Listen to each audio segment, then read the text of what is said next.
Boa noite para quem está acompanhando aqui nesse momento. Bom dia para aqueles que, em outra oportunidade, estarão vendo essa live, né? Em outros momentos, que a gente sabe da demanda de cada um, das dificuldades do dia a dia. Nós estamos aqui mais uma vez para o nosso processo formativo para fortalecimento dos conselhos escolares. Inicialmente, nosso foco era na representatividade de pais de crianças e estudantes que compõem os conselhos de escola da Rede Municipal de Ensino de Serra, e nós expandimos, né, para todos os profissionais de educação, para a comunidade em geral, no sentido não apenas de fortalecimento dos conselhos de escola, mas também para que toda a sociedade ela veja a importância dos conselhos de escola e a importância da participação da sociedade todo o processo educacional. Então, hoje nós vamos tratar do financiamento. O meu nome é Márcia Saraiva Prudêncio, faço parte da Rede Municipal de Ensino, estou no momento presidente do Conselho Municipal de Educação, e esse processo formativo faz parte do meu produto mestrado profissional, e essas formações é uma parceria entre a UFES Mestrado Profissional e a Secretaria Municipal de Educação de Serra. Então, é um prazer, mais uma vez, estar aqui. Quero agradecer a todos os presentes.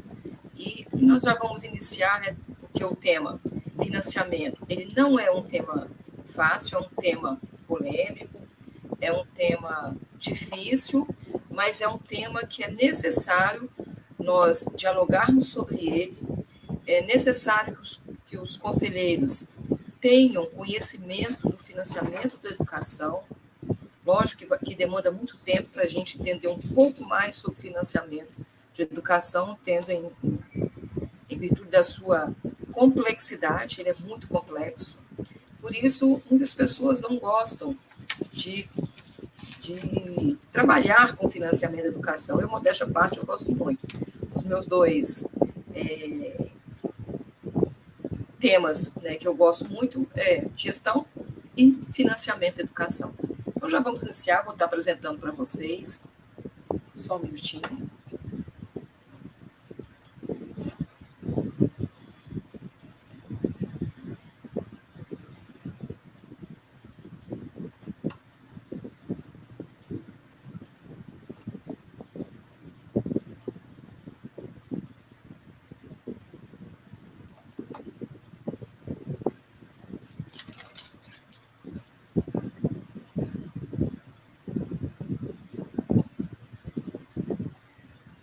Só um minutinho, tá demorando um pouquinho, mas já vai entrar.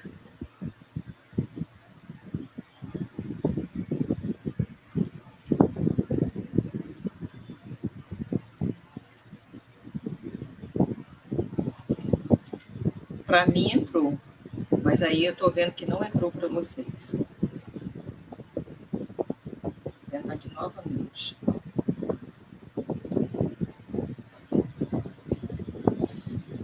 Agora vai. É porque no modo tela cheia, ele... foi. Ótimo. Bom, como eu disse, hoje nós vamos trabalhar o financiamento da educação.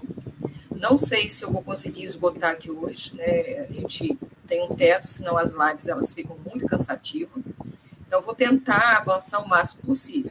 Se nós não conseguirmos avançar, eu volto em outro momento, né? Provavelmente daqui a 15 dias, na segunda-feira, para a gente esgotar. Mas, como eu disse, pela sua complexidade, não é um tema muito desejado pela maioria dos conselheiros e até dos profissionais da educação. Mas é um tema necessário que todos que estão na educação tenham conhecimento dele. Bom, eu vou trabalhar aqui, está explicando um pouquinho, né, que a história do financiamento ele tem 3 fases. A fase, que é uma primeira fase, nós podemos chamar de terceirizada, onde o Estado delegou aos jesuítas o monopólio e o financiamento da educação básica foi lá por volta de 1549 e 1759. E uma segunda fase, eu falei antes uma segunda fase, onde a responsabilidade principal ficou a cargo das câmaras municipais e dos governos estaduais através das suas dotações orçamentárias. E a terceira fase, que é com a qual nós trabalharemos aqui, né, que está vinculada, foi iniciada desde a Constituição de 1934, onde os pioneiros da educação já faziam essa defesa desse tipo de financiamento. Dos temas da luta dos pioneiros da educação foi o financiamento da educação, que introduziu o princípio da vinculação de um percentual mínimo da receita de impostos dos 3 níveis de governo para o financiamento da educação. Este princípio da vinculação, como eu disse, é de recursos para a educação, com exceção dos períodos ditatoriais, que por volta de 1937 a 1967, tem sido praticamente o único meio de se assegurar recursos públicos para a manutenção do desenvolvimento do ensino. O que a gente fez, no que nós temos feito, os movimentos sociais têm feito, foi aprimorar esse processo, né?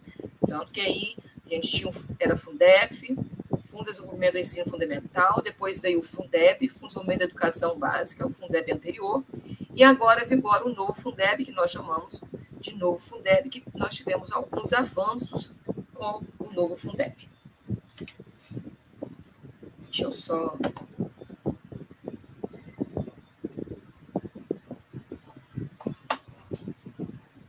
Próximo.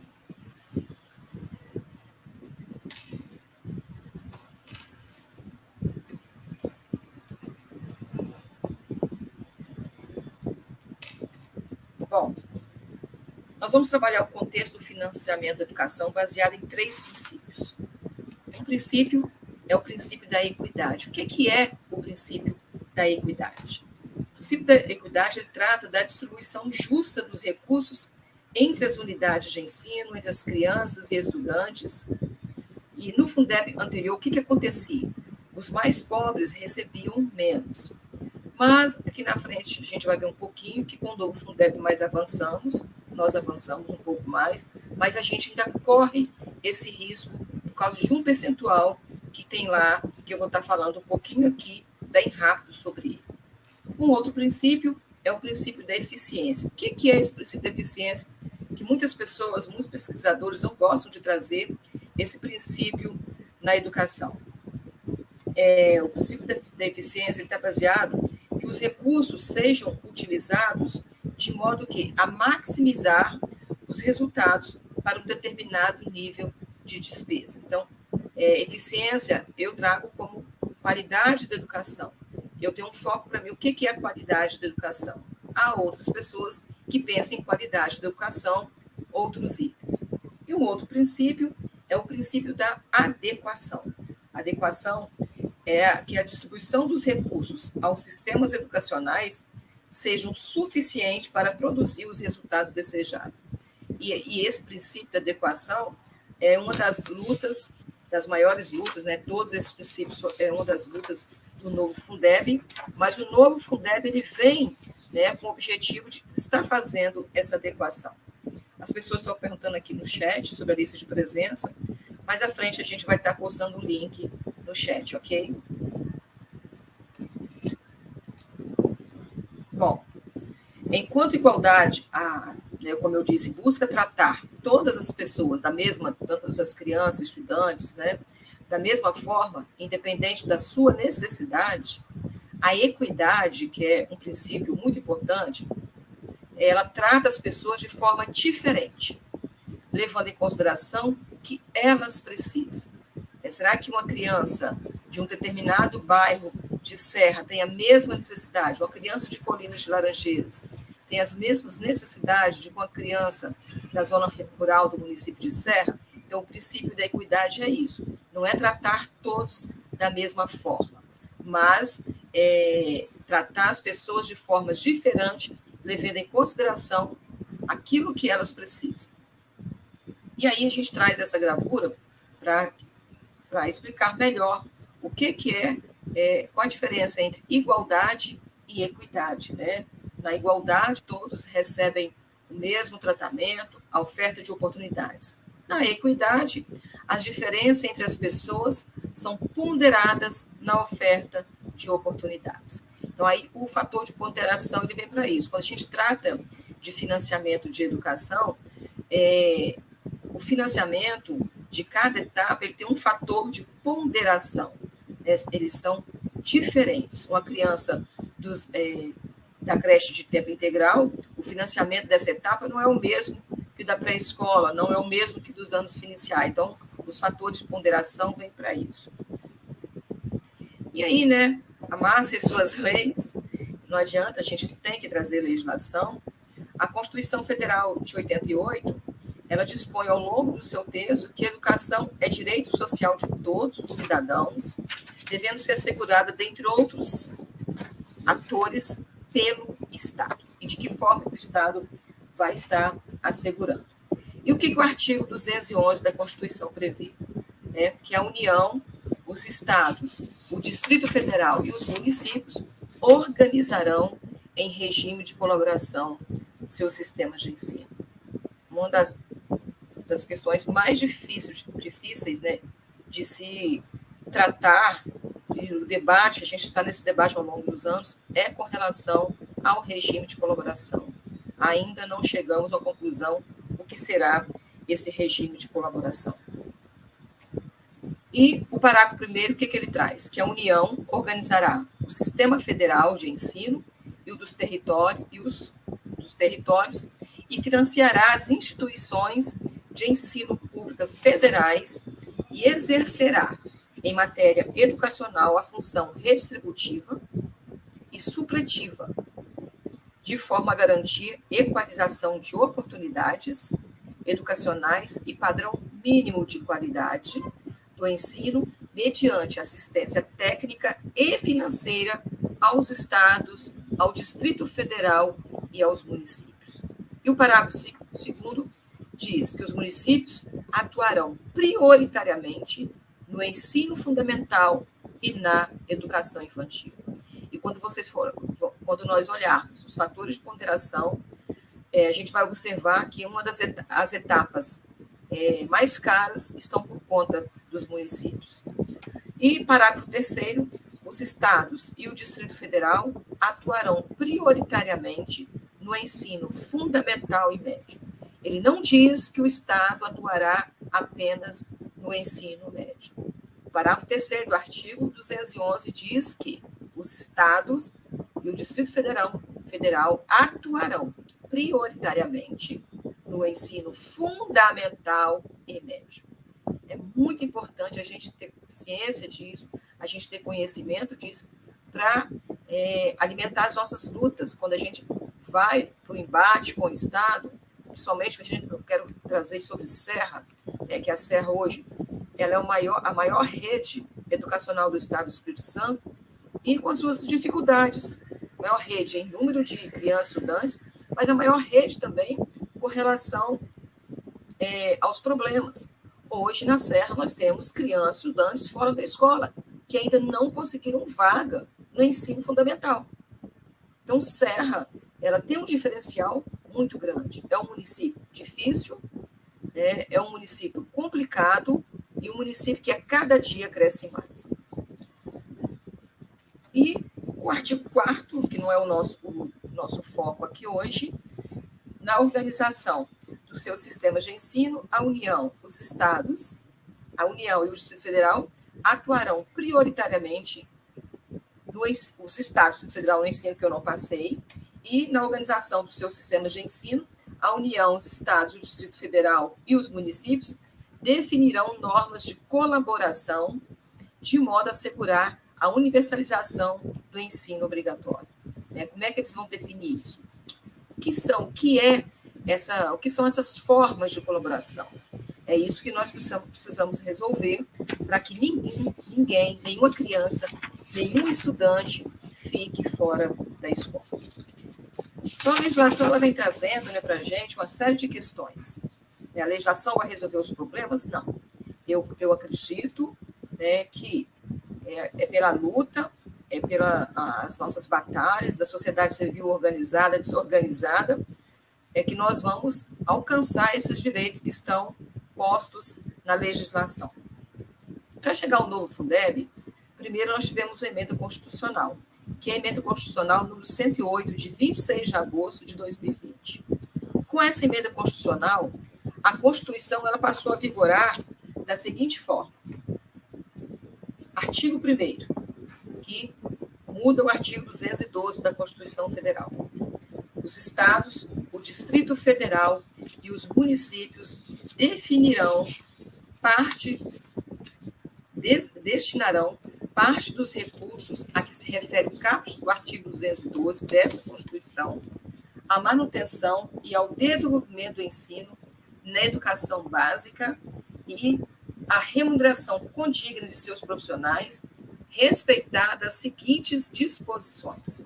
A distribuição dos recursos é de responsabilidade entre o Distrito Federal, os estados e os seus municípios, é assegurada mediante a instituição, no âmbito de cada estado e do Distrito Federal, de um fundo de manutenção e desenvolvimento da educação básica e de valorização dos profissionais da educação, Fundeb, de natureza contábil. Então, a Constituição, o grande avanço com o novo Fundeb que ele foi colocado no corpo da Constituição. Hoje ele está na Constituição. Ele ficava solto. Hoje não, ele faz parte da Constituição. Esse foi o maior avanço. Mas o que é esse Fundeb, né? Tem gente que tem uma dúvida muito grande com relação ao Fundeb. Bom, o Fundeb é o Fundo de Financiamento da Educação Básica e Valorização do Magistério, que contempla recursos dos municípios, dos estados e do governo federal. Foi criado em 2006 por força de uma emenda constitucional, dando continuidade a uma política nacional de financiamento, criada, como eu falei aqui no início, anteriormente pelo Fundef. O Fundef ele só dava conta do ensino fundamental, né? O Fundeb de 2006 avançou, porque ele veio para a educação básica. Então, houve um avanço. E o novo Fundeb avançou mais ainda. Nós vamos vendo aqui uma questão, no avanço dele, foi hoje ele está na Constituição. Então, esse aí foi um dos maiores avanços. E aí, nós temos o que é Fundeb, né? Mas, para chegar ao novo Fundeb, nós tivemos uma trajetória, né? Então, nós tivemos, como eu já falei aqui, a emenda constitucional número 108, que ela altera a Constituição Federal, estabelecendo critérios de distribuição de cota municipal do imposto sobre operações relativas, mas o mais importante, ela dispõe sobre o Fundo de Manutenção e Desenvolvimento da Educação Básica e de Valorização da Educação, Fundeb. Ela altera o ato das disposições constitucionais transitórias e dá outras providências. E aí nós tivemos, após um período de luta, nós já tivemos algumas lives sobre isso, foi muita briga, boa briga, briga em defesa da educação. Então, após várias lutas, brigas de diversos movimentos sociais, mas aqui eu quero destacar a Campanha Nacional pelo Direito à Educação, que esteve na mesa de negociação o tempo todo, durante a tramitação do novo Fundeb, é aprovada a Lei 14.113, em 25 de 12 de 2020. Essa lei ela regulamenta o Fundo de Manutenção e Desenvolvimento da Educação Básica e de Valorização da Educação, Fundeb, de que trata, como nós vimos anteriormente, o artigo 212-A da Constituição Federal. Então, é um avanço, como eu já disse, foi um grande avanço aí. Depois de um ano, e a luta continuou, porque a gente sabia que tinha que regulamentar essa legislação, como é que isso ia se dar, várias questões que estavam na luta lá. E aí vem a Lei 14.276, que ela já altera, depois de um ano, ela altera a 14.113 de 25 de 12. Então, esse é um pouco do percurso do novo Fundeb. O que a Lei 14.113 ela traz? A Lei 14.103 é a lei que regulamenta o novo Fundeb, ela dispõe, no capítulo 1, fica instituído no âmbito de cada estado, do Distrito Federal, dos municípios, do Distrito Federal, um fundo de manutenção e desenvolvimento da educação básica e valorização dos profissionais de educação, Fundeb, de natureza contábil, nós já vimos aqui. O parágrafo único. A instituição dos fundos previstos no caput deste artigo e a aplicação de seus recursos não isentam os estados, o Distrito Federal e os municípios da obrigatoriedade da aplicação na manutenção e no desenvolvimento do ensino, na forma prevista no artigo 212 da Constituição Federal e no inciso 6º do caput do parágrafo 1 do artigo 10 e no inciso 5º do caput da LDB. Por que ele traz isso? Vou falar de Serra para vocês, mais na frente eu vou apresentar aqui hoje. A Serra, hoje, ela já gasta para além do Fundeb, para além daquilo que está previsto no Fundeb. Então, a lei diz o quê? Que o Fundeb, além do Fundeb, os municípios não estão isentos à contrapartida. Então, o município não dá, o município de Serra é um exemplo, a gente não precisa trazer nenhum outro aqui, a educação nossa não sobrevive apenas com o Fundeb. Então, tem a parte de contrapartida do município, recurso próprio, também ele vai estar financiando a educação. E o inciso primeiro, pelo menos 5% do montante dos impostos e transferência que compõem a cesta de recursos do Fundeb, eu vou estar mostrando essa cesta de recursos do Fundeb mais à frente, a que se refere os incisos 1, 2, 3, 4, 5, 6, 7, 8 e 9 do caput do parágrafo 1º desta lei, de modo que os recursos previstos no artigo 3º dessa lei, somados aos referidos neste inciso, garantam a aplicação de, no mínimo, 25% desses impostos e transferências em favor da manutenção e do desenvolvimento do ensino. No mínimo. A gente, no nosso plano municipal de educação, quando nós o construímos, nós colocamos gradativo a Serra avançar, não ser apenas esse mínimo, mas ela avançar. Esse período já passou, estava previsto no Plano Municipal de Educação, e a Serra, o que a gente tem observado, não houve grande avanço para além do mínimo de 25%. E pelo menos 25% dos demais impostos, artigo 2º.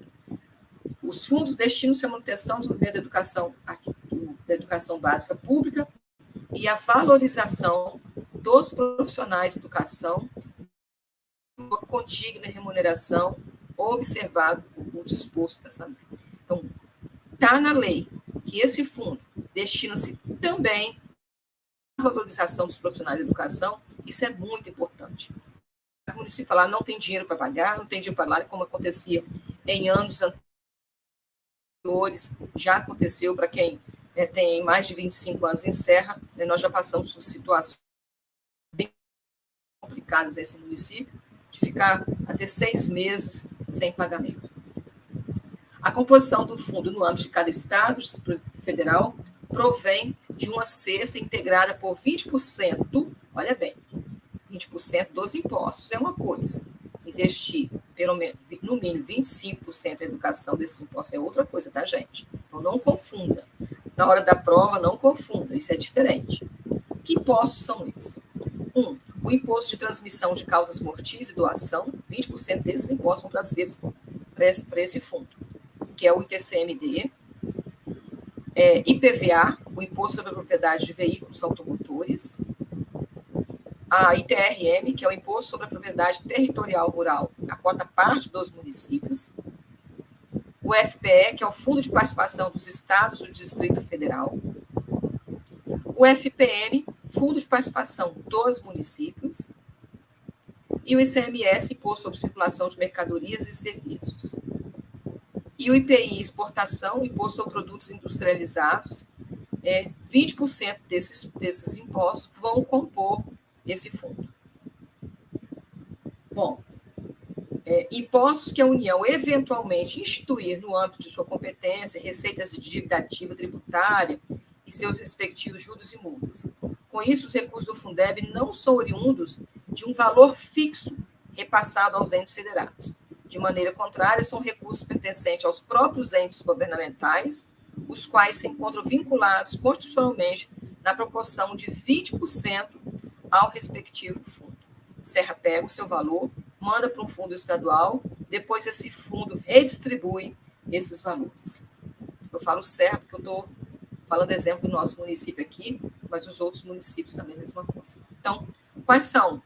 Esta é a cesta, a gente traz essa gravura aqui, para que vocês possam visualizar melhor, porque o visual faz a gente compreender melhor, né? Então, o IPI, FPM, FPE, ITRM, ITCD, o ICMS e o PVA, não, são aqueles que fazem parte, 20% desses impostos. Os impostos que a União eventualmente instituir e a alíquota adicional do ICMS. Vão para esse fundo, essa cesta, e a gente traz a gravura de uma cesta só para exemplificar. Que depois, nessa figura que mostra, é redistribuído, vocês estão vendo aqui, né? É redistribuído aos entes federados. E aí a gente traz, né, o que mudou com o novo Fundeb. Com o novo Fundeb, houve avanço. O primeiro eu já falei, mas anteriormente, 60% do Fundeb era para pagamentos de efetivo de profissionais do magistério, aqueles que estão na escola. Todos que estão na escola. Eu gosto de falar assim, não entrava só professor, era só professor, pedagogo, diretor, coordenador. Esses recebiam 60% era para pagamento dessas pessoas. Com o novo Fundeb, esse percentual avançou para 70% e ele vai pagar todos os profissionais que atuam na escola, não apenas esses que eu disse, ele avançou nesse sentido. E um outro avanço é que é para pagar apenas, para o pagamento, investimento apenas, profissionais em efetivo exercício, aposentados, não recebem pelo Fundeb. No outro também a gente tinha um cuidado de estar acompanhando isso, mas ainda, né, e um grande exemplo negativo para a gente, né, quando a gente vai ouvir sobre financiamento em outros estados, que o Espírito Santo é um dos estados que pagava inativos com o Fundeb. Isso é triste, né? Quando as pessoas citam, a gente fica até meio que tímido, né? Meio que envergonhado. Mas o Espírito Santo, ele é um dos estados, ou dois, não lembro qual é o outro, que pagava inativos com o Fundeb. Com esse novo Fundeb, isso de forma nenhuma pode acontecer. Né? Bom, a gente coloca qual foi o outro avanço, e a gente vai estar falando da complementação da União aí, aqui na frente. Um outro avanço é que antes, e nas outras lives que eu trouxe aqui, a complementação da União, 9 estados recebiam complementação da União, tá? Que são estados do Nordeste e 2 do Centro-Oeste. De repente, outros estados não, nós não recebíamos complementação da União, porque a gente conseguia atingir, investir o mínimo em alunos. O que acontecia aqui? Nós temos municípios extremamente pobres, que esses municípios, né, não conseguiam investir e nem recebiam essa complementação. Com o novo Fundeb, uma parte dessa complementação ela vai diretamente para os municípios que não atingiram o mínimo por aluno. Então, isso aí, para mim, foi um grande avanço, né, com relação ao novo Fundeb. Então, a setinha mostra aí, né, a União, a complementação da União, ela vai direto para o ente federado. E tem uma parte também, que são os 2,5%, que eu vou estar explicando um pouquinho melhor na frente, que é uma parte que a gente não comungava dela, não simpatizava com ela, desses 2,5%, que ela vai para aqueles municípios que a gente entende. No início eu falei, né, que os mais ricos vão continuar recebendo mais. Esses 2,5%, ele vai para os entes federados, para os municípios, né, que estiverem condicionados ao cumprimento de ações de melhoria, que é o VAR.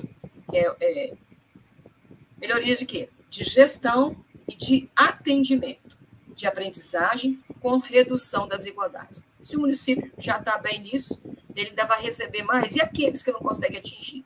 Então, a gente entende que isso aqui ele não avançou. Nesse sentido, o novo Fundeb não avançou. E a gente coloca, né, o novo Fundeb, que mudou com a complementação, é o valor mínimo aqui, complementação da União, novo Fundeb. Era a complementação da União, que era 10%, ela avança para 23% no modelo híbrido, que não dá para eu estar trazendo todo esse modelo híbrido aqui, Mas o que seria? Esse VAAF, que está aqui na lateralzinha para vocês, era aquela complementação anterior do Fundeb anterior. Continua esse tipo de complementação, que é o VAAF. Depois tem o VAAT, 10,5%, que eu vou estar mostrando que ele é gradativo, e o 3%, que é o valor aluno, que é aqueles 2,5% que eu falei ali, que vai para os municípios que atingirem, que apresentarem, né, como eu falei no anterior, deixa eu voltar aqui, ações de melhoria, de gestão e de atendimento da aprendizagem com redução das desigualdades. Isso nos deixa bem preocupados. Então, tem 3 formas de complementação da União, como vocês estão vendo aqui do lado. O MDE que vem, né? Esse financiamento vem para quê? Para a manutenção do desenvolvimento do ensino. Como eu disse anteriormente, aqui embaixo, 70% vai ser aplicado em remuneração dos profissionais de educação básica em efetivo exercício. Né? E aí, o que tem? Aumenta o percentual do investimento para os profissionais, de 60% para 70%, a inclusão de outros profissionais, mas são profissionais de educação, e nós vamos ter o cuidado na regulamentação disso aqui, né, foi muito disputado, e o pagamento, o impedimento de pagamento inativos que são aposentados, pensionistas. Então, foi um grande avanço. E aí, o novo Fundeb ele avançou, né, mas nós queremos trazer 3 modalidades de avanço do novo Fundeb aqui. A complementação do VAAF, que eu coloquei lá, que é o valor aluno por ano, que é aquele do Fundeb anterior, que equivale a 10%, a 10 pontos percentuais do montante de impostos e transferências constitucionais vinculados ao fundo, no âmbito de cada estado e do Distrito Federal, sempre que o valor anual por ano do Fundeb de cada estado e do Distrito Federal não alcançar o mínimo definido nacionalmente. É aquilo que eu disse anteriormente. O Fundeb anterior era assim, então continua, essa complementação ela veio de forma híbrida, porque esse continua. A complementação do VAAT, o valor anual total por aluno, que equivale a, no mínimo, 10,5 pontos percentuais do montante de impostos e transferências constitucionais vinculadas ao fundo e distribuída a cada rede pública de ensino municipal, estadual ou distrital, sempre que o valor anual total por aluno de cada rede não alcançar o mínimo definido nacionalmente. De repente, Serra não conseguia. Antes, como o Espírito Santo, o Estado em si não precisava dessa complementação, de repente, Serra precisava, ela não recebia, agora não. Com o valor aluno total, se Serra não atingir o mínimo, ela vai receber essa complementação.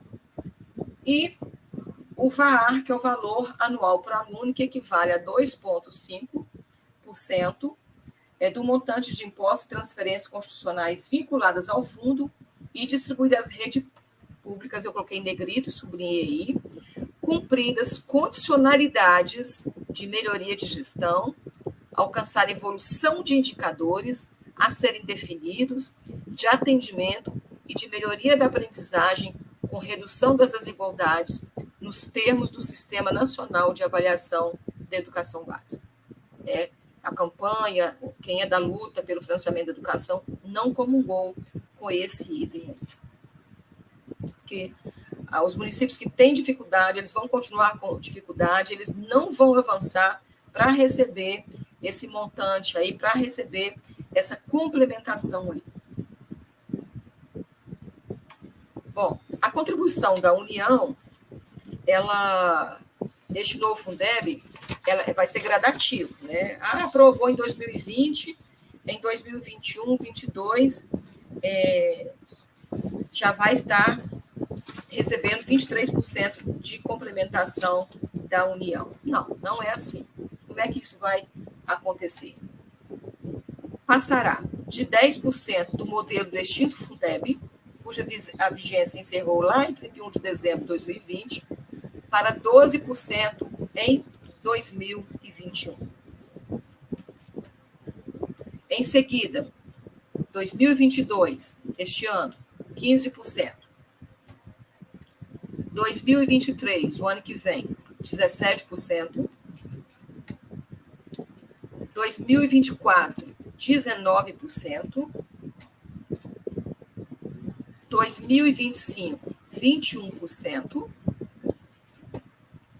E apenas em 2026 nós vamos chegar aos 23%. Então, é um processo gradativo, né? Não é um processo que muita gente achava vai aprovar e já vai para 23%. Não, não é assim. Bom, nós falamos um pouquinho, eu trouxe para vocês um pouquinho do financiamento da educação a nível geral, com relação ao Fundeb, falamos um pouquinho de Fundeb. Quero dizer assim, a quem se destina nesses recursos? Os recursos oriundos do Fundeb, eles destinam, são distribuídos aos estados, Distrito Federal, aos municípios, como eu falei aqui, para o financiamento de ações, manutenção e desenvolvimento da educação básica, levando em consideração os respectivos âmbitos de atuação prioritária, conforme estabelecido lá no artigo 212, os parágrafos 2º e 3º da Constituição Federal. E aí os municípios, nós vamos falar de Serra, então nós vamos focar nos municípios, eles utilizarão os recursos provenientes do Fundeb na educação infantil e no ensino fundamental. Então, a atuação dos municípios é nesse ano.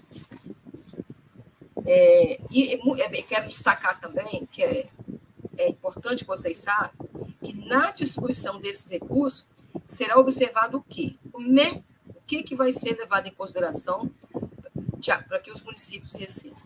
O número de matrícula nas escolas públicas e conveniadas, triste, mas, né, apuradas no último censo. Então, o recurso que o município vai recebe hoje, no ano de 2022, ele é calculado em cima do censo de 2021. Houve, em média, um avanço de 1.000 alunos, 1.000 crianças estudantes na rede municipal de ensino de Serra. Mas ele vai financiar esses outros 1.000 com recurso próprio, porque o recurso do Fundeb que vem é conforme o censo do ano anterior. Nas etapas, são aqueles atendidos onde? Nas etapas de educação infantil, como eu falei, nas nossas unidades de ensino, e as nossas crianças estudantes do ensino fundamental, dos nossos estudantes da EJA, né, da educação especial, da educação, no caso, nós não temos ensino profissional, então nem vou entrar no mérito do Estado, né, que é ensino médio. E os recursos do Fundeb, eles são distribuídos de forma automática. Não tem necessidade de autorização ou convênios para esse fim. E ela é periódica, né? Quem é do Fundeb, do Conselho de Controle e Acompanhamento CACS Fundeb Serra, sabe como isso funciona, né? Que cada município tem que ter um conselho de controle. Nós temos hoje o CACS Fundeb de Serra, né? Desde a instituição do Fundeb que nós temos o CACS Fundeb do município. Bom, então, nós vamos falar um pouquinho agora mais de Serra. Serra hoje tem 68.231 crianças e estudantes. Por que a Márcia fala crianças e estudantes? É porque é assim que no município, das nossas políticas, nós trouxemos crianças e estudantes. Crianças em decorrência da educação infantil, aquelas que ainda estão no ensino fundamental, estudantes, né? Ou seja, adolescente, seja adulto, estudantes de forma geral. Então, nós temos a maior rede do Estado do Espírito Santo em tudo, em problemas, em número de alunos. Hoje nós temos, né, o número de crianças e estudantes dividido com, na educação infantil, nós temos 21.232 crianças. Esses dados são atualizados, tá, gente?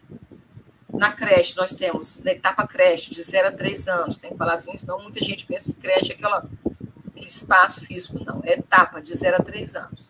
Nós temos 7.582 crianças.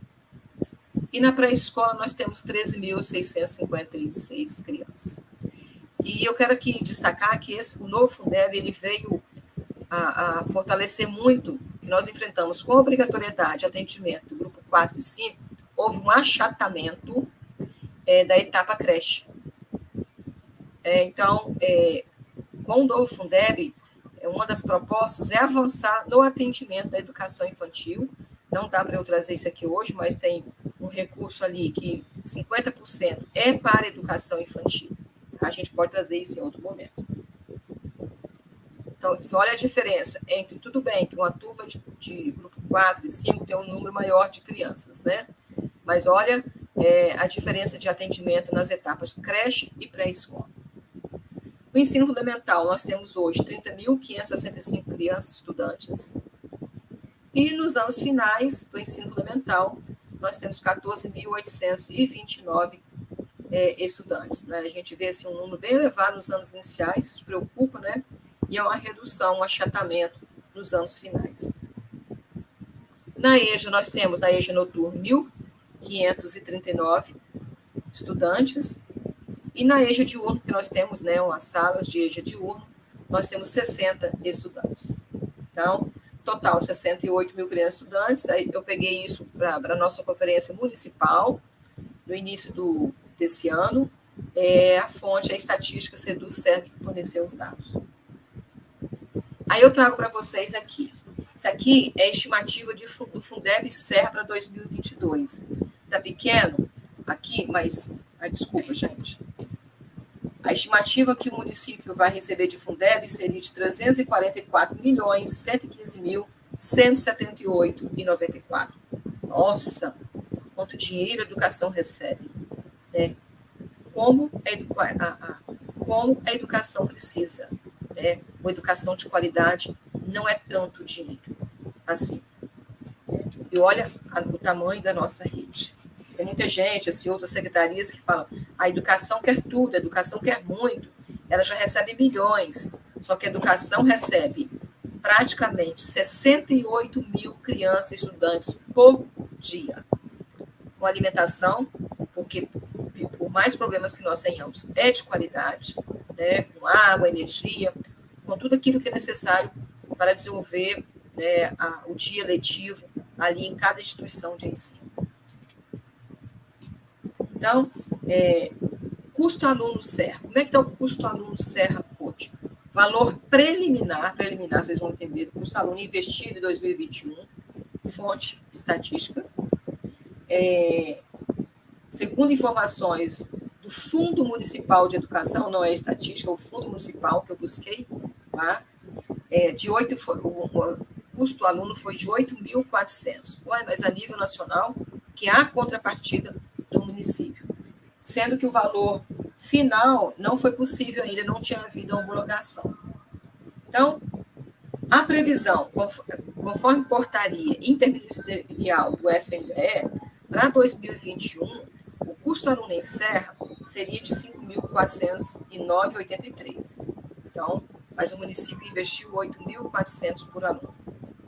2022, a previsão que o custo aluno seria de 5.643,92.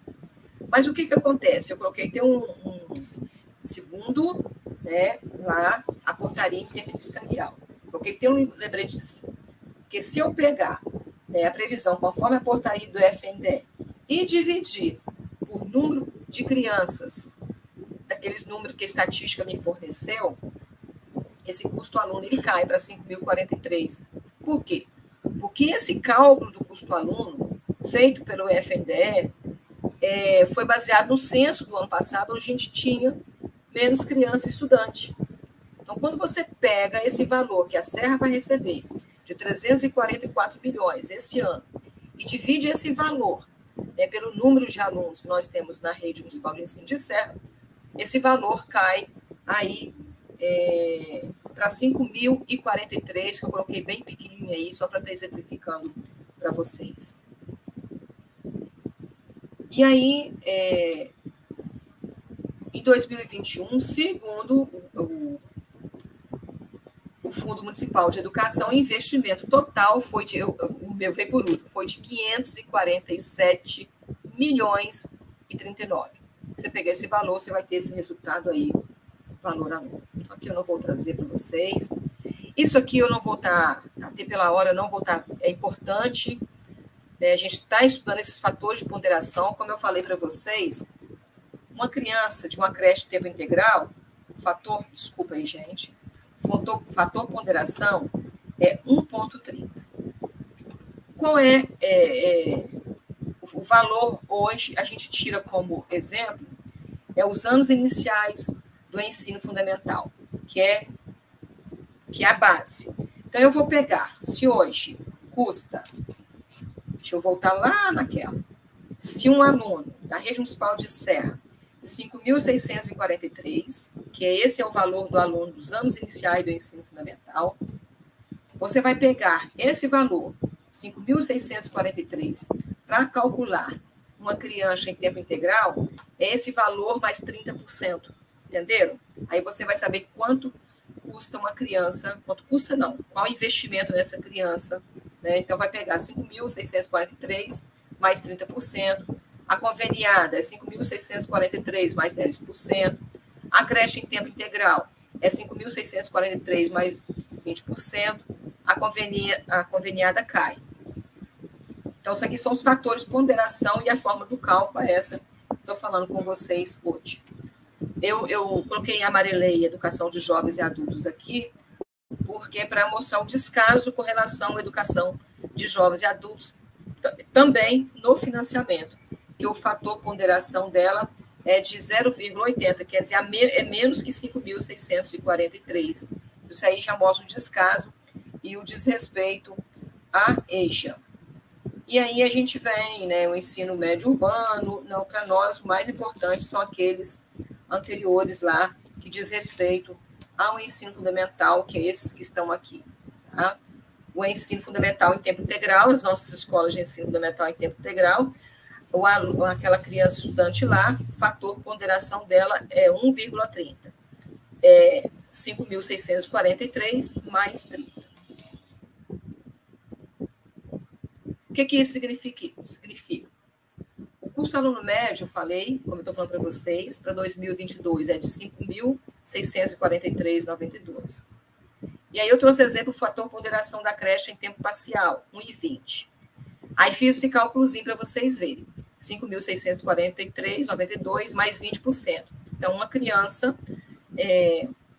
de creche em tempo parcial, o investimento nela é 6.772,70. Bom, eu trouxe para vocês um pouquinho aqui para estar mostrando como é que se dá o básico, é o básico mesmo, não dá aqui, isso requer, acho que financiamento da educação a gente tinha que ter, né, pelo menos umas 3 lives para a gente, em decorrência da sua complexidade, mas se vocês tiverem interesse, vocês podem estar mandando e-mail que a gente retoma, eu posso estar retomando, podem estar deixando aqui no chat que a gente retoma, porque é muito importante que todos que estão dentro e fora das nossas escolas entendam de financiamento. Saibam quanto custa uma criança, estudante, qual é o investimento em cada criança, em cada estudante, fator ponderação, isso é muito importante, tá? Então, eu trouxe assim, eu dei uma pincelada no geral sobre financiamento da educação, trouxe esse valor, hoje, financiamento das nossas crianças estudantes do município de Serra, e eu quero trazer um pouquinho agora dos programas, porque a maioria das pessoas que estão aqui são conselheiros, para vocês entenderem quais são os programas que temos nas nossas unidades de ensino no município de Serra. Então, eu vou falar um pouquinho para vocês sobre isso, só vou trazer como forma de citação. Qualquer dúvida, né, vocês podem estar perguntando no chat, que eu vou estar falando aqui. Então, eu vou estar falando primeiro sobre um programa. Ele é um programa, né, um financiamento do município, é um programa municipal, que é o Programa de Autonomia Financeira Escolar, que é o PROAF, né, que todas as nossas unidades de ensino recebem o PROAF.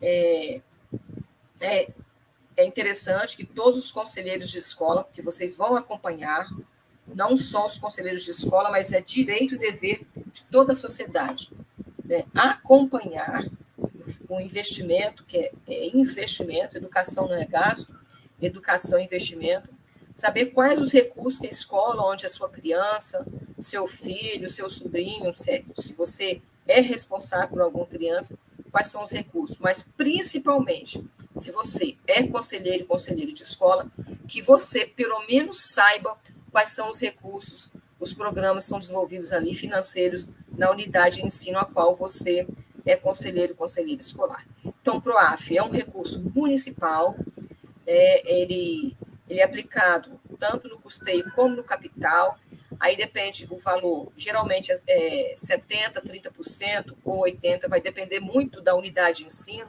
Se é uma unidade de ensino que está iniciando os seus trabalhos, é o primeiro recurso que ela vai receber, é o PROAF, aí ela tem que pensar, hoje, o maior investimento, né, na unidade de ensino.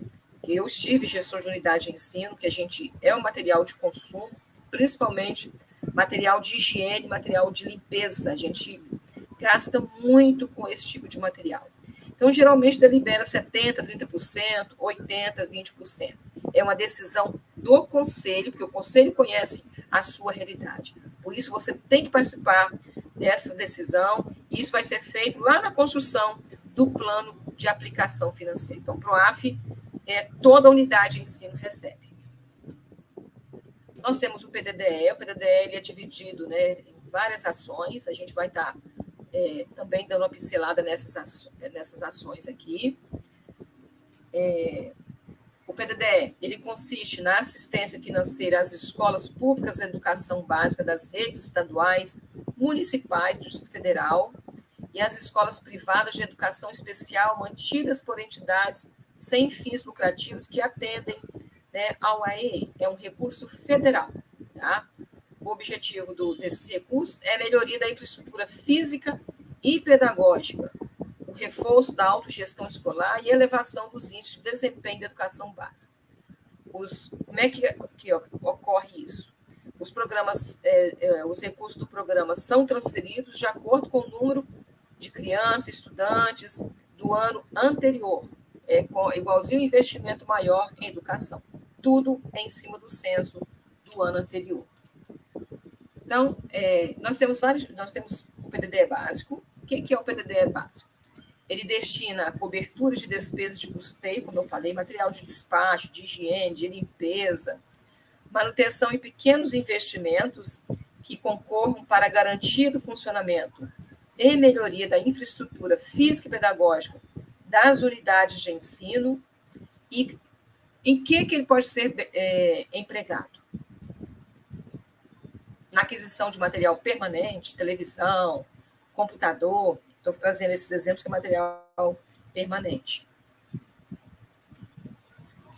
Na realização de pequenos reparos, adequação e serviços necessários à manutenção, conservação e melhoria da estrutura física da unidade de ensino, né? Precisa fazer uma rampinha, precisa melhorar um banheiro, torná-lo... Então, o PDDE pode ser usado em pequenos reparos também, PDDE básico. Na aquisição de material de consumo, né, que aí entra material de limpeza, material de higiene, material de despacho, material de educação física de consumo, todo tipo de material que é desgastado, ele né, desgasta rápido. Também, todo os conselhos de escola, eles têm que definir o que vai ser utilizado, não é o diretor que define, ele pode até apresentar uma proposta, mas quem vai dar o parecer final é o conselho de escola. Mas eu, enquanto mãe, enquanto pai, enquanto responsável, eu gostaria que na entrada do CMEI do meu filho tivesse uma cobertura. Por quê? Porque quando chove, as crianças têm que entrar na chuva. Leva a proposta para o conselho de escola, se você não é representante, faça uma assembleia, né, com o seu segmento e leve as propostas de melhoria que você quer para aquela unidade de ensino a qual você faz parte do conselho, ou que você tem filho ou filha, neto, neta matriculado, criança que esteja sob a sua, que você seja tutor. Leve a proposta, apresente ao representante no conselho, apresente ao segmento qual você representa. Na avaliação da aprendizagem, também investimento aí. Na implementação de projetos pedagógicos, né? De repente a escola ela quer implementar um projeto, mas ela precisa de contratar palestrante, ou ela precisa comprar algum tipo de material para isso. No desenvolvimento de atividades educacionais, tem esse PDD básico, não sei se a gente pode locar ônibus, né, para fazer alguma atividade com as crianças, atividade de campo, investir mais em material, também tem alguns que a gente pode investir em palestrantes. Aí tem que ver, porque tem toda uma questão aí. E para cobrir despesas cartoriais, isso aqui, na época, agora que passou já, né, o processo de eleição dos conselhos de escola, também o PDD básico antes não podia, mas foi um avanço para cobrir despesas cartoriais de alterações nos estatutos das unidades executoras, né, que são os conselhos de escola, bem como as relativas a composições dos seus 4 membros, presidente, vice-presidente, secretário e tesoureiro, devendo tais desembolsos ser registrados as correspondentes prestações de contas para o pagamento dessas últimas despesas utilizadas, os recursos liberados na categoria econômica de custeio. É custeio isso aí. Bom, além do PDD básico que eu trouxe aqui, existem outras ações, né, ações integradas, que a gente utiliza 2 contas que são repassados recursos financeiros de programas educacionais do Ministério da Educação, MEC, cuja transferência e gestão dos recursos segue os moldes operacionais, segue aqueles moldes. A prestação de contas segue os mesmos moldes. O PROAF também, tá? Que são o PDD estrutura, que eu vou estar falando dele aqui, e o PDD qualidade.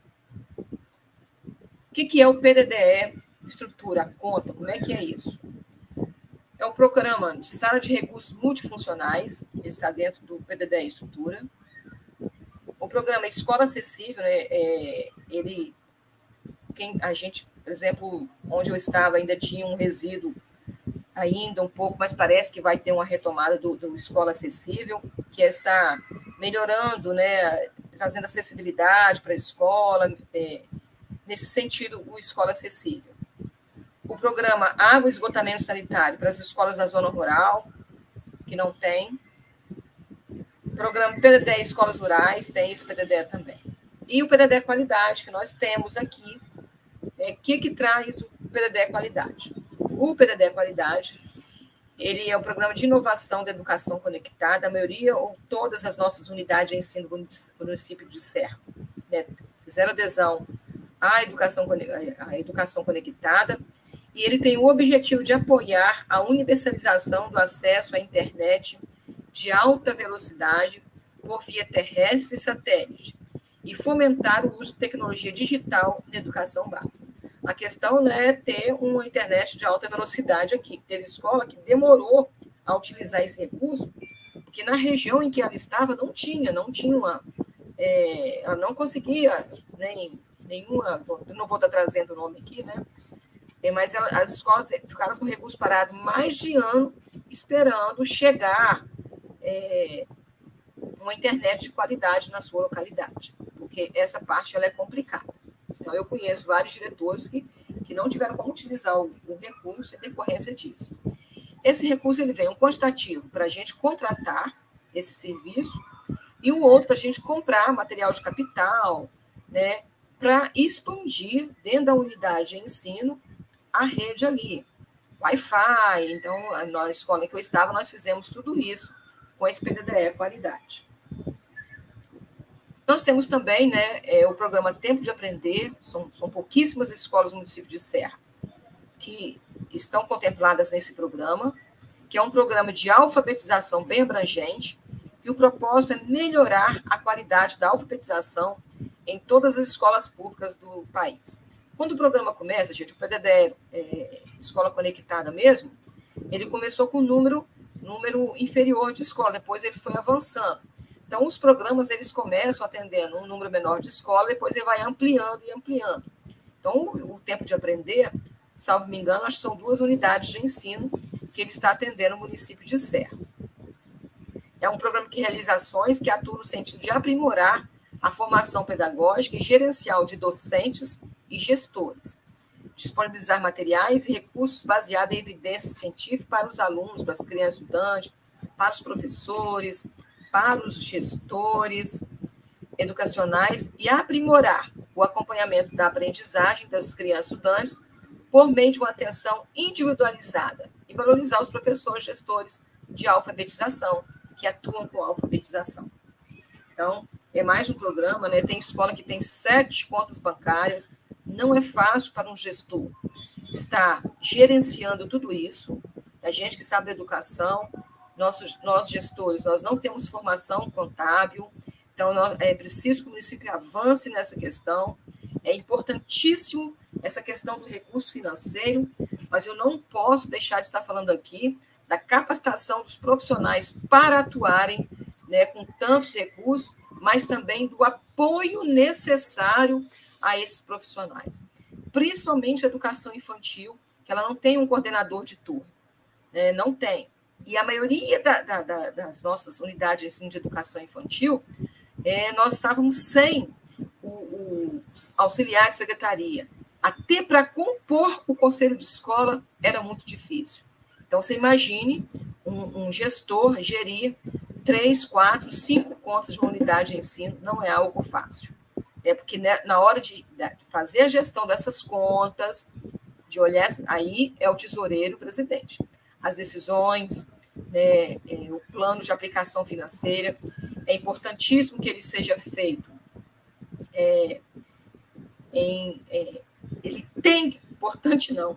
Ele tem que ser feito de forma democrática, com o conselho de escola, o conselho de escola. Mas gerir essas contas, a função do tesoureiro e do presidente, e não é fácil você gerir tantas contas. Deixa eu só colocar a lista de presença aqui no chat. Estou colocando aí o link, tá, gente? Eu acabei de colocar no chat aqui, para vocês não esquecerem. Nós temos ainda o programa Brasil na Escola. O que é esse programa Brasil na Escola e qual é o objetivo dele? Ele é induzir e fomentar estratégias e inovações para assegurar a permanência, as aprendizagens e a progressão escolar com equidade e na idade adequada dos estudantes matriculados nos anos finais do ensino fundamental. Nós temos hoje, para subsidiar uma correção de fluxo, nós temos muitos estudantes nossos, né, que estão com 18, 17 anos, né, idade acima daquela que nós temos a faixa etária para cada ano. E hoje nós temos muitas crianças e aí estudantes, né, em faixa no ano, né, que não corresponde à sua idade. Então, esse programa, o Brasil na Escola, ele veio para ajudar a fomentar essa correção de fluxo. Eu vou falar de correção de fluxo para que vocês possam compreender.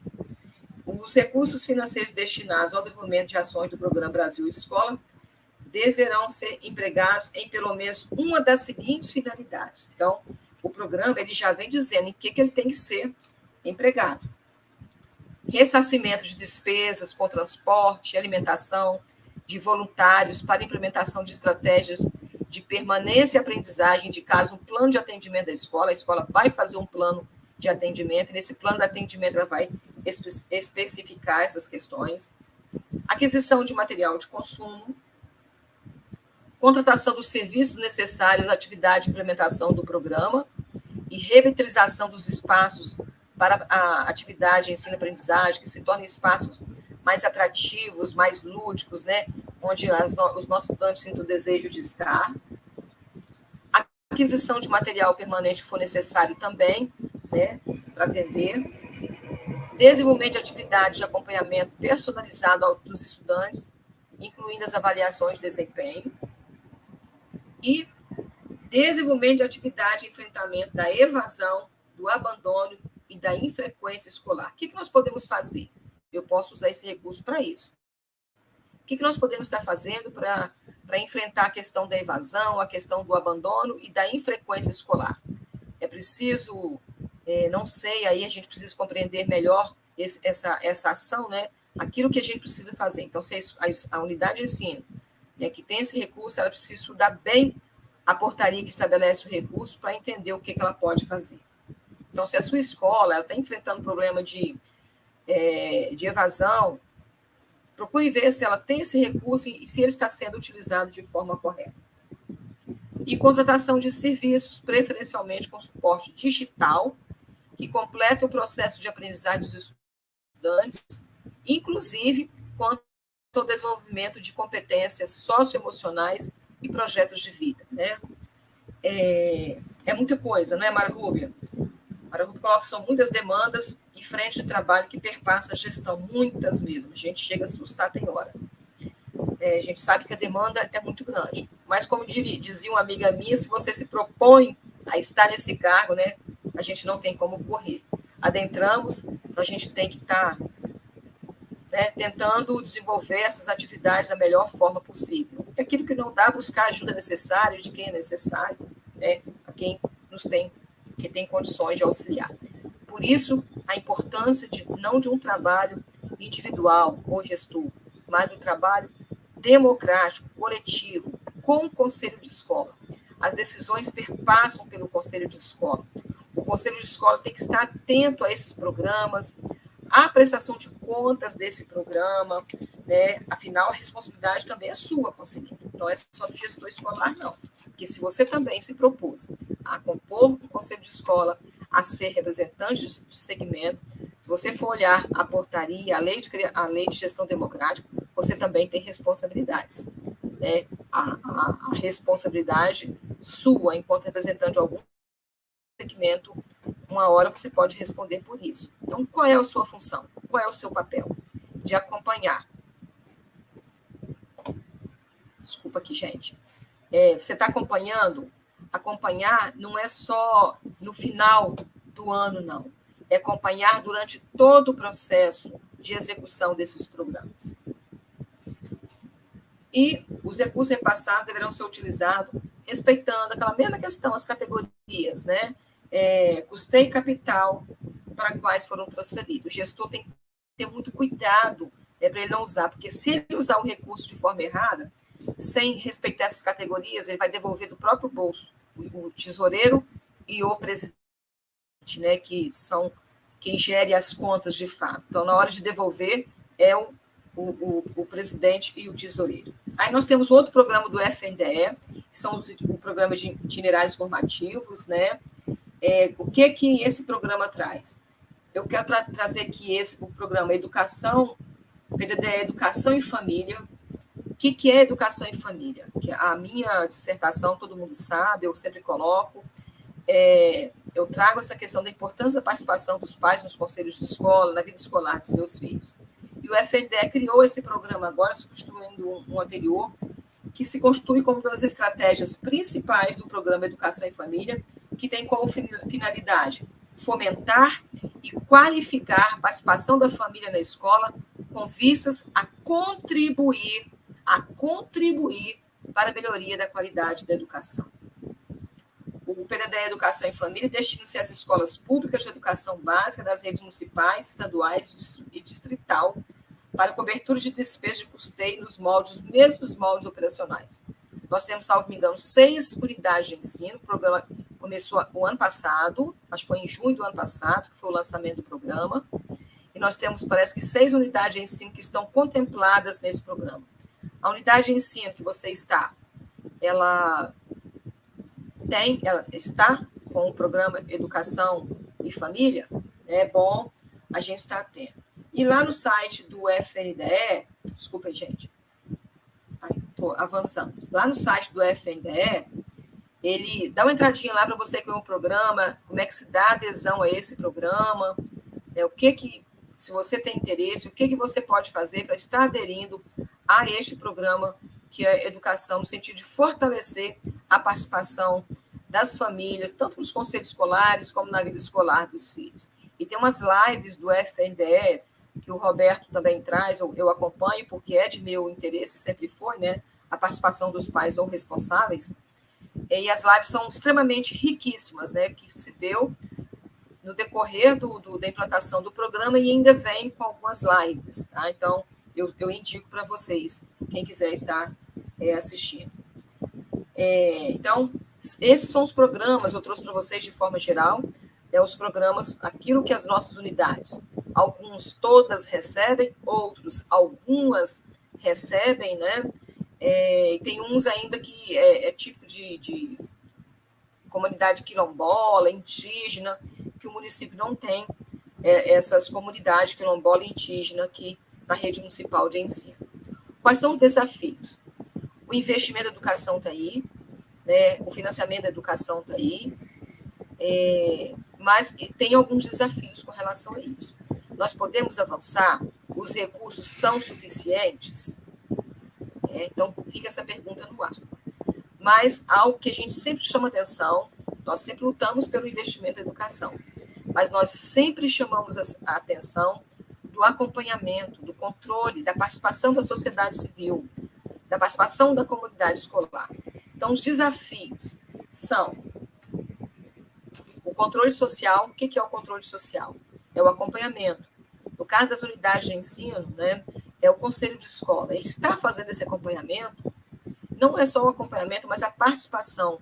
Você participa do processo decisório, o que nós vamos fazer, o que essa unidade de ensino vai fazer, o que é melhor para a nossa unidade de ensino, o que ela precisa. Você, enquanto conselheiro, você participa, né? Então, isso aí é um desafio muito grande, porque a gente sabe que essa questão da participação ela está cada dia mais esvaziada por uma série de questões.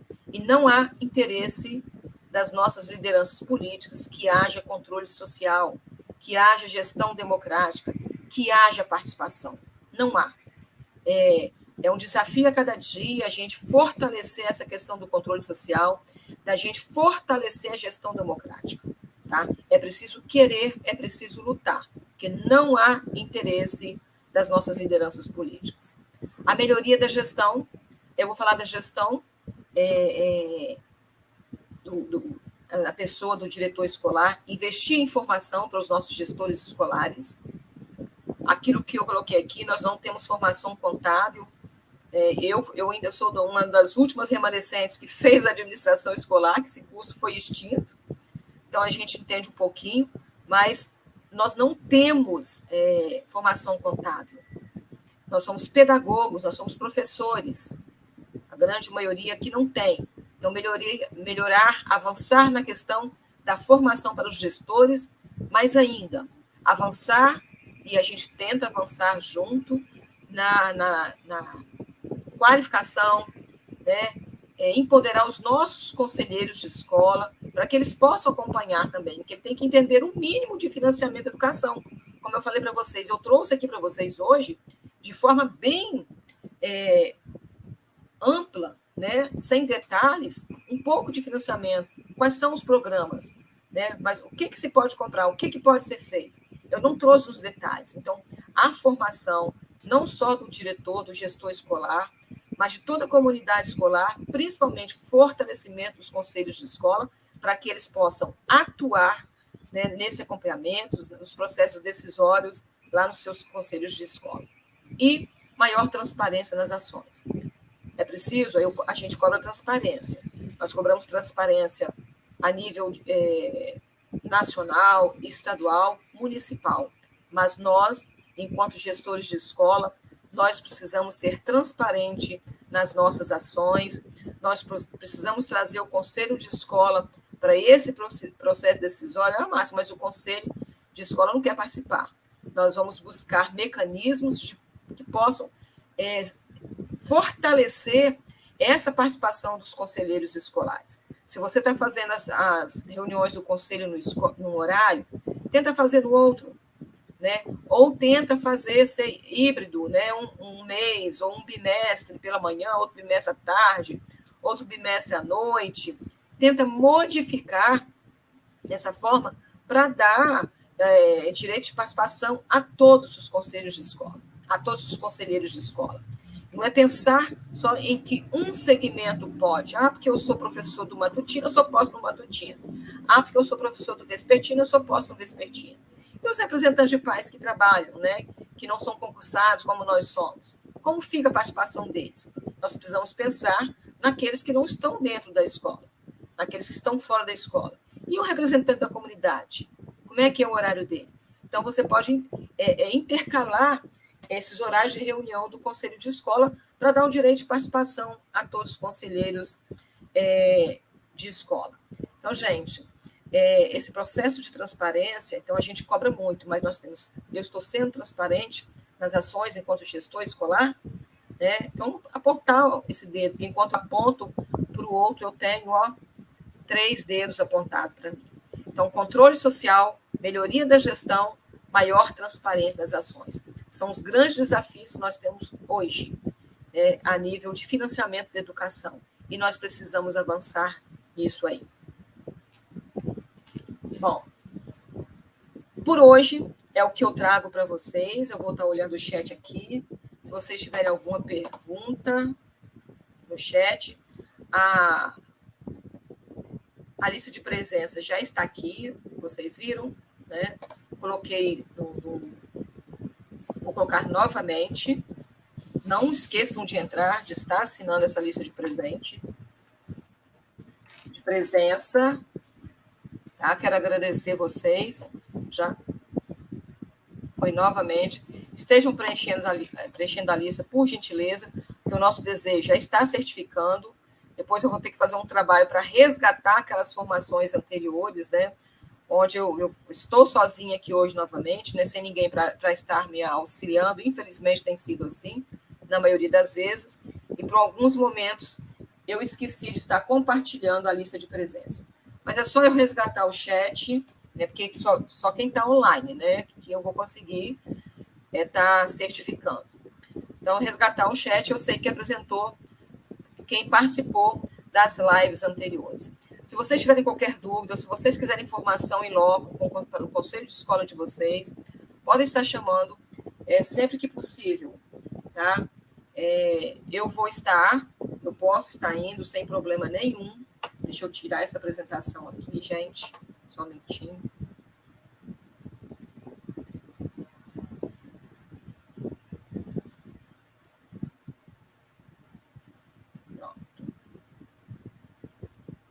Interrompi.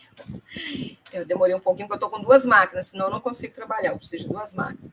Sempre que vocês precisarem, vocês podem estar entrando em contato, que eu estarei na unidade de ensino, ou se for de forma de live também, né, a gente pode reunir algumas unidades de ensino para a gente estar trabalhando no sentido de fortalecer não só o conhecimento em relação à gestão democrática, mas também com relação ao financiamento da educação.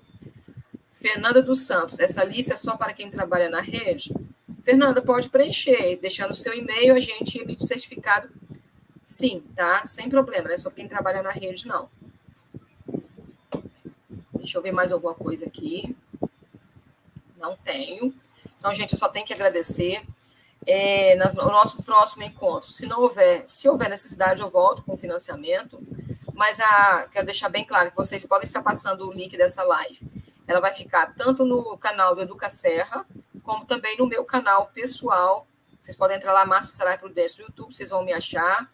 Para aquelas pessoas que não puderam estar acompanhando hoje, para que elas possam acompanhar em outros momentos. É importante que elas tenham acesso, né, que a gente possa fortalecer os nossos conselhos de escola, que a gente possa dar um mínimo de formação para os nossos conselheiros escolares. Então, assim, meu muito obrigada a vocês. Daqui 15 dias a gente está de volta novamente aqui.